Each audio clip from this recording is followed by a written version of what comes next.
Ashama akkam jirtu jaalatamoo fi kabajamtoonni ilmaan Oromoo kan Facebookii kiyyarratti argamtanii fi akkasumatti immoo kan follow jettanii na duukaa bu'aa jirtan. Waan gabaabduu yookaan immoo dhimma yeroo qabsoo ilmaan Oromoo har'a itti jiranii fi kan kana dura rakkina bu'aa bayii ture irratti waa xiqqoo waan natti dhagahamee fi waan hubadheerraa dubbachuu barbaada. Maalinni wanti tokkoffaatti irratti dubbachuu barbaadu namoonni Jawaar irratti maanoo 3 tuqxee jirta maanoo 4 tuqxee jirta jedhan wanni ani hedduu garmalee natti dhagahame keessaa yoo jiraate nama akkas jedhe sana jechuudha. Maanoo tuqxee jirta akkas gootee jirta amaarri jala fiigaa turte asitti immoo ammallee ilmaan Oromoo warra kiristaanati mancaanan sin qalla jedhee akkas jedhee kan dubbatu sana jechuudha. Haa ta'u iyyuu malee dhuguma waan namichi waraabe kun laallachiisu waan dhaaba kallacha jedhu kana laalaa jechuudha. Bakka bu'aa kallacha ta'ee ka dubbate kana jechuudha. Maalinni kaayyoon kallacha walabummaa kana namoonni inni qaban miseensonni isaaniitii fi hoogganni isaanii yaada akkanaa qabanii jechuudha. Akka kanatti nu hubadha. Maaliif waan dhaabni sun qabu kaayyoo dhaaba sanaa dubbachaa jiran. Kaayyoo dhaaba sanii ibsaa jiran. Kana waan ta'eef uummanni Oromoo kan argitan kan gara fuulduraatti namoonni Oromoodhaaf bu'aa buusuu danda'an hojii hojjetan kan kana dura hojjetanii madaalaman kan gara fuulduraatti hojjechuu deeman kanarratti arginaa jechuudha. Kana yeroon jedhu maal jechuudha? Namni keenya Oromoon abbaa fedhee Jawaar Habashaa jala mootummaa Habashaadhaaf waan hojjeten qabu Oromummaa isaatiin dhalatee guddatee Oromummaa isaatiin of beeka. Ammoo kallachi walabummaa akkana ni beekutti akkana ni dhagahetti generaalummaan isaallee dhiigaaf lafee ilmaan Oromoo dhangalaasaniiti. Kan generaalummaa fudhatan Shaabiyaadhaan lolanii miti Oromoodhaan lolaniiti. Itti aansee Junaddiin Saaddoo waan inni Oromoo godhe Oromoo Musliimaa fi Kiristaanaa walumaa galatti uummanni Oromootiif dhiibna. Kanaan bira kutaa jechuudha. Haa ta'u kaayyoon dhaaba kanaa maalinni yoo jedhee deebi'ee ilaalu waan amma namichi jechaa jiru yookaan immoo jaarsi dhaaba hunda keessatti akka qooda fudhate. Rakkinni dhaabboleen Oromoo kana dura qabaachaa turan namoota akkanaati jechuudha. Namoota akkanaatitu dhaaba keessa ture. Yoo namni dhugaa dubbate, yoo namni dogoggora qabda jedheen walitti himuuf, wal sirreessuuf waa tokko jedhe maqaan namaa moggaafamu maqaa akkanaati jechuudha. Kanaafiyyuu jijjiiramni dura otoo jijjiiramni uumamin dura Awaawoo kan jedhamu tokkotu uumamee ture. Namichi sun biyya Norway Noorzii keessa jiraachaa ture. Egaa yeroon ani amata tokkoof biyya Norway jiraadhetiin jira.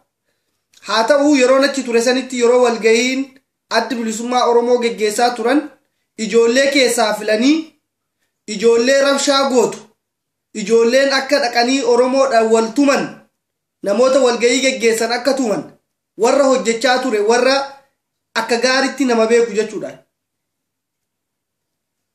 Garuu kana hundarra darbee qabsoon ilmaan Oromoo bakka kana gahee jira jechuudha. Maaliif qabsoo kana keessatti yoo ani keessaa dhabame yoo karaa kiyyaan hin taane wanni jedhamutu yeroo hedduu rakkina uumaa jira. Nuti Oromoon ani akka nama tokkotti uummanni Oromoo gabrummaa jalaa haa bahudha. Ani aangoo barbaacha fotoon taane maallaqa barbaacha fotoon taane wanti ani barbaadu mirga ofii kiyyaa argachuu baadhe ijoolleen kiyya akka mirga argatan akka abbaa biyyummaa argataniifan dubbadhaa qabsaa jechuudha. Hegereen kiyya ijoollee ani dhalee fi ijoollee Oromoon dhalan. Kanadha wanni nu dubbachiisu wanni gara akka qabsoomnu akka wareegama lubbuu kakafalu warri nu taasisu jechuudha. Ijoolleen har'a biyya keessaa dhiigaaf lafeen isaanii dhangala'ee alaabaan isaan dhaabbatan alaabaa kanuma argaa jirru kan waa walitti nu qabnu. Haa ta'u immoo qabsoon amma Habashaa mootummaa wayyaanee wajjin dhaabbatanii ilmaan Oromoo irratti hojjechaa jiran kun hedduu nama gaddisiisaa jechuudha. Namoota akkasii wajjiniin hawaasa tokko keessa wajjiniin taa'uun du'a ga'ii tokko wajjiniin deemuun baay'ee natti ulfaataanaaf. Maaliif kaayyoon dhaabasanii waan nama tokko lama sadii kan ta'an yaada wal fakkaataa namoota kennatan. Mucaa tokko qofaatu waan namni haasa'u kana hin dhaga'inaadha kan jedhee dubbatee jechuudha. Namni tokko keessaa namni as bahee akka namaatitti ija siyaasatiin ija oromummaatiin Oromooni maal jedha nama jaalattee hicciitii kee garaadhaa baastee ittiin himiniidha. Maal gaafa wal dhabdan hicciitii keessan hima. Naman jibbe jettee immoo waan hin taane namaan hin jedhiniidha. Gaafa walitti dhufanii araaramanii ija laaluu keessa yookaan immoo akka duriisa wajjiniin ta'uu si dhibaasiin jedha. Kanaafiyyuu waan hambifatanillee waan dubbatanillee qabaachuun namarra jira. Hoogganaan dhaaba kanaa gadi bahee akkana maaliif jettan jedhee hin dubbanne. Ibsa isaan kennan tokko hin jiru. Garuu kan dhugaadhaan yoo kalaallamu taate kan ilmaan Oromoo lafarraa duguuge bahaa dhihatti kaabaa kibbatti kan jeneraalummaa argate isaani jechuudha. Har'allee yeroo darbe biyya seenee jira maaloo seenee jira jedhamee barreeffamaa ture. Haa ta'u akka yeroo san akka inni Ogaandaa tureetittiin informationii qabaachaa ture. Amma immoo informationiin inni ani qabu biyyuma kana keessa jira jedhanii amma biyyuma ani jiru kana biyya Swidinii kana keessa jira jechuu dhageenye. Egaa qabsoon isaan ilmaan Oromoo ittiin sobanii qilleensa irratti waan hin taane godhanii Oromoo walitti buusuudhaaf Oromoo maali wanni barbaachisu wanni argamu maaliin namni tokko yoo hojiidhaan beeytee waan Oromoo tokkoof kan tolaa hojjetu yoo ta'e dheeraaf gabaabaa naannoo gandummaa amantii laallamuun irra hin jiru. Maaliif wanni barbaachisu kaayyoon ilmaan Oromoo hegereen Oromoo tokko akkamitti ijaaramaadha. Oromiyaan akkamitti biyya taatee of dandeessee jiraattiin. Du'aaf ajjeechan ilmaan Oromoo irraa akkamitti dhaabbataadha. Qabsoo ilmaan Oromoo harka qullaa godhan. Qabsoo ilmaan Oromoo beektee dhiibbaa mootummaa lixaa fi mootummaa Afrikaa adda addaa keessatti kan deemamaa ture. Gabrummaan ilmaan Oromoo gabrummaa yeroo jennu maqaadhuma gabrummaa kana malee waan hedduu of keessaa qaba jechuudha. Oromoon lafarraa buqqa'ee biyyaa bahee qurxummii nyaatamee dubartiin Oromoo biyya Arabaatitti fannifamtee duutee awwaalcha dhabdee firiijii keessa waggaa 2 waggaa 3 jiraattee mootummaa nama ofiirraa dubbatu. Mootummaa yoo beektee biyya ormaa namaa deemte namni kiyyanarraa du'ee jira nama kiyya maaliif ajjeeftedheen mootummaa namaa gaafatu. Yoo ati duute mootummaa biyyatti si galfachuu danda'u. Mootummaa akkasii ijaarrachuuf Oromoon kan qabsaa'u. Kana rakkinni Oromoo yoo manaa ba'e yoo alatti du'e namni isa quba qabaachuu hin jiru. Yoo mana isaatti du'e abbaa ajjeesen beekan. Kanaafuu Oromooni qabsoo ilmaan Oromoo gochaa turan qabsoo akkanumatti yookaan namni gariin maallaan jedha soofaa kana faa jijjiirradhu naan jedha. Ani obboleessi kiyya soofaa jijjiirradhee fi jijjiirrachuu baadhee allafa rafee Oromoo yoo bilisoome ani gammachuu qaba. Ani lubbuu xiyya sana ilaal kennee Oromoo yoo bilisoomte anaaf gammachuudha. Anaaf soofaan kun siif waan guddaa ta'uu mala anaaf garuu waa takka natti waa takka naaf hin qabu. An soofarra taa'ee eenyummaa kiyya agarsiisuuf miti. Wanti ani dubbachuu barbaadu ilmaan Oromoo akkamitti tokko taanee yeroo diina keenya irratti xiyyeeffachuu dandeenya. Dhaaba bilisummaa Oromoo irratti duuluu maaliif barbaachisee? Maali wanni inni nuti argannu? Kanaafuu dhaaboliin tokko tokko yoo namoonni miseensi keessan akkuma keessanitti kan yaada yoo ta'e baay'ee ulfaataadha jechuudha. Gariin deemee Habashaa jala deemee interview ta'uudhaaf TV irratti mul'achuudhaaf mootummaa ce'umsaa Itoophiyaa dhaabna jedheeti walii gadi fiigaa jira karabaataa hidhatee. Eenyuun mari'ateeti? Namni isaan mari'atan takka hin jiru jechuudha. Hawaasa uummata Oromoo kamiin mari'ataniiti. Namuu akkuma fedhetti deemaa jechuudha. Ani waan na dhibetu jira. Wanni na dhibe maaliin dhibe jechuudha? Namni dheengadallee dubbadheetiin jira. Baayibilii namni beektee yoo irraa akka hin hir'anne hin dhorkama jechuudha. Namni addunyaan kun beektee uwwuu jedhee hin gadoodha. Namni kamuuyyuu Quraana kanallee yoo aayaa takka irraa murte beektee namni kun uwwuu jedhee iyya gadoodha. Ammoo wanni Oromoo beektee wanni Oromoo tun maaliif kabajaa dhabdeedha? Alaabaan Oromoon qabdu tun maaliif ani akka barbaade gochuu danda'a? Alaabaa tana anatu hojjete yoo ani hojjete dhugaadha.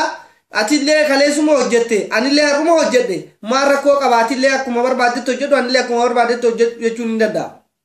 Alaabaa nuti umurii keenyaa miti akaakayyuu keenya genereeshinii sadaffaan irra jiru kana har'a yoorani irraa muree yookaan itti dabalee gadi baasee kuni alaabaa kiyya mallattoo kiyya yeroo jedhu maal namatti fakkaata? Namoonni kana dura darban sun maali?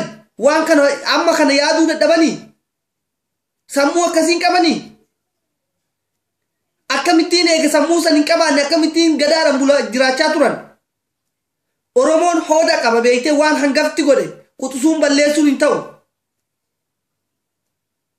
Kanaafiyyuu wanni nuti dubbannee fi wanni ani dubbadhuuf ammas alaabaan abbaa gadaa kun alaabaa beektee Oromoon addi bilisummaa Oromoo dura qabaachaa ture haala ateetetiin haala irreechatiin akka hin dhokanne akka hin banne kan ol kaa'e jechuudha. Kanaafuu wanti Oromoon beekuu qabu hubachuu qabu kabajuu qabu waan asxaa durii Oromoon ol kaa'achuu qaba balleessuun qabu. Oppiidiyoon engadda ilmaan halagaa wajjin hin taateti alaabaa kana gadi garagalchite jechuudha. Kun immoo fideeti odaadhaa fi urjii irra kaa'ee wannoo itti maree kaa'ee jechuudha. Maali gabrumaan diinni nu gabroomsa isinis nu gabroomsitanii diinarraa baane jettanii Oromoodhaaf hojjenna jettanii maali waan biraa yoo hojjettatanoo rakkoo maalii qaba? Rakkoo maalii qaba? Garbuu yoo irra keessan warqii yoo irra keessan maali alaabaan waan biraa wanni ittiin hojjetamu dhabame mallattoon addaa hin dhabame. Kanaafiyyuu Oromoon odaa qofaa hin qabu waan baay'ee qaba. Qabeenyaan asxaa godhamuu danda'a. Buna qabna. Garuu akkanatti fakkaatutti waanuma amma alaabaa abbaa gadaa kanaa balleessuudhaa deemtan natti fakkaata. Akkan isin hubadhee jirutti alaabaa abbaa gadaa kana nama balleessaa jiru. Maaliif wayyaaneen achitti aggaammattee jirtu asillee isinillee itti aggaammachaa jirtu jechuudha. Yoommoo lakkii nuti waan jijjiirru hin qabnu alaabaan tun tan abbaa gadaati alaabaa tanatti amannaa mallattoon teenya tana yoo jettan waan biraati jechuudha. Rakkoo takkaa hin qabu. Namni irratti isiniin mormu hin jiru. Ammoo irraa murtanii itti dabaltanii akka barbaadanitti hojjechuuf eenyurraa eeyyama fudhattan isin nama meeqa taataniiti? Nama meeqa taataniiti? Oromoo nama hamma kana hunda mirga hamma kana hunda argatanii alaabaa kana isin akkana gochuu dandeessu. Kanaafiyyuu dhaabni keessan ofirra garagaree danda'ee yaaduu danda'uu qaba. Oromooni namni 200 yookaan namni 300 wanni inni alaabaa ilmaan Oromoo nama miliyoona 50 akka barbaade gochuu danda'u miti. Kana wanni nuti jechuu barbaadu ammoo Jawaari isin caalaa akka hojjete isin caalallee akka hojjechuu deemu kana quba qabaadha. Diinnu gaafa gaadidduu Jawaar arge dhugaa rabbiiti isinitti ma kiiloo 20 hirrata. Kiiloo 20 hirratan. Warri Jawaar yeroo arge kiiloo 20 hir'isu jiru. Kana akka kanatti hubadhu. Hamaan ofii hamaamota ofiiti ani dhaaba kanarraa hin gaaffii qaba. Dhaabni kun waan kanarratti yawwaa tokko jechuu danda'uu qaba. Yoo kana hin jedhin egaa wayyaaneedhaan garaagarummaan addaan isin baasee ilaalu hin jiru. Ani akka nama tokkootitti galatooma dhaawaan dhaggeeffataniif yeroo biraa walitti